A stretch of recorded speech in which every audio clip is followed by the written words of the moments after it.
Dan kita berbicara terkait bagaimana mendesain masa depan Tanah Abang. Tadi kita berbicara bagaimana integrasi transportasi yang cukup luar biasa. Saya ingin dengar dari Mas Alfred. Kalau Mas Alfred punya mimpi besar terkait dengan Tanah Abang ini besok seperti apa sih? Iya, jadi gini. Jakarta itu memiliki, dengan Jabodetabek itu memiliki 30 juta lebih. Itu pergerakan. Ya, dan yang bergerak itu manusia.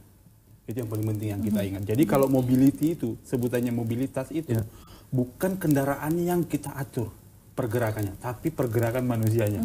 Itu yang paling penting. Jadi ada 10 juta manusia yang ada di dalam kota Jakarta, itu pergerakannya yang perlu kita atur. Sebentar, pergerakan manusia. Ya, nah, setiap manusia itu kan punya kepentingan sendiri-sendiri. Iya, tapi yang bergerak itu manusianya. Ya. Jadi itulah yang dianut oleh kota-kota yang sudah menuju kota inklusif. Ya, itu yang paling penting. Jadi kalau Jakarta mau berani bilang bahwa kami mau menuju kota inklusif, ayo kita semua bicara. Balai kota atau balai agung jadikan sebagai public hearingnya masyarakat. Ya, jangan selalu kosong tuh balai agung, tidak ada public hearing masyarakat di sana. Jangan hanya di pintu kantornya Pak Gubernur saja. Masuk ke dalam, kita ngomong semua, kita public hearing dengan Pak Gubernur dan juga DPRD-nya. Kita public hearing semuanya. Jadi Anda tadi mengatakan Jakarta sebagai kota inklusif. Menuju kota inklusif. Oke, inklusif sendiri ini kan tidak semuanya paham. Inklusif ini seperti apa? Jadi ya kota inklusif ya harusnya semua berbicara, semua memberikan usul ke kota supaya kita bisa membangun kota sesuai dengan keinginan masyarakatnya. Jangan keinginan pemerintahnya. Karena yang tinggal dalam kota itu bukan pemerintah, tapi warga Jakarta yang ada 10 juta. Oke, mengatur pergerakan ya, manusia. Itu yang paling penting. Karena apa? Ketika pergerakan manusia yang diatur, itu baru Jakarta itu disebut apa? Sebuah kota yang beradab. Itu yang paling penting. Sebuah kota yang ramah.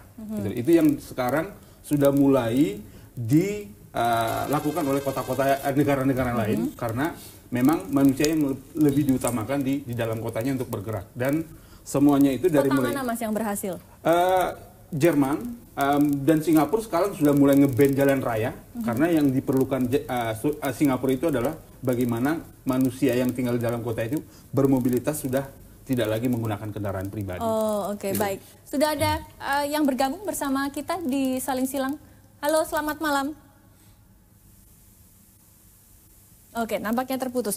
Nah, kalau kita berbicara masalah Tanah Abang, tadi kita juga berbicara masalah pergerakan manusia. Anda mengatakan sebenarnya berarti itu juga bukan hanya mengatur masalah Tanah Abang juga, tapi bagaimana Jakarta secara terintegrasi. Kalau Mas Yoga sendiri punya pandangan apa, Mas?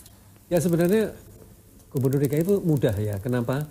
Kita tuh sudah punya RT/RW dan RTR sampai 2030. Dan itu sudah ada perdanya ya. Artinya disepakati antara pemerintah dan DPRD. Jadi siapapun gubernurnya tinggal ngikutin apa yang sudah diarahkan di dalam RT/RW dan RTR. RTR itu sampai rencana detail loh. Rencana detail tata ruang itu. Bahkan sudah ada turunannya, yaitu RTBL, rencana tata bangunan dan lingkungan.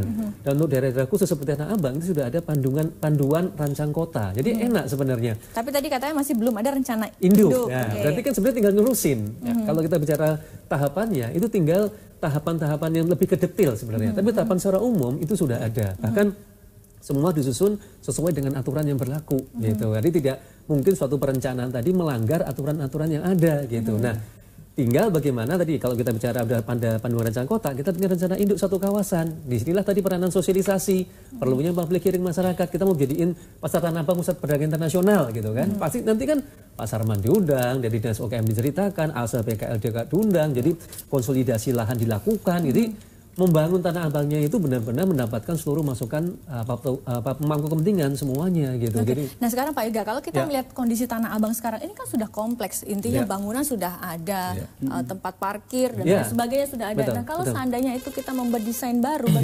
apa yang harus dikoordinasikan? Itu kan pasti tidak mudah. Tidak mudah. Itu makanya salah satu kalau dalam tahapan penataan kota namanya konsolidasi lahan.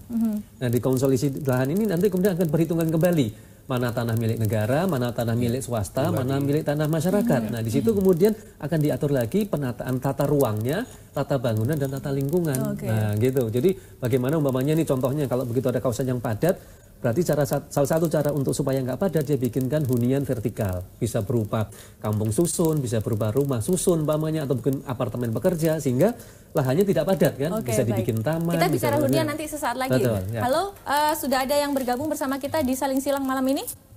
Halo. Halo. Selamat malam. Saya bicara dengan Pak siapa? Syahril. Pak Daniel. Silakan Pak Daniel. Oh Pak Syahril. Mohon maaf. Silakan Pak Syahril. Ya.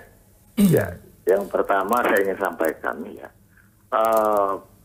Perda, peraturan pemerintah daerah atau gubernur itu tidak bisa menghapuskan atau mencabut undang-undang nomor 38 tahun 2004. Kecuali kalau undang-undang nomor 38 tahun 2004 itu sudah dicabut, barulah bisa memanfaatkan jalan untuk kepentingan umum tadi.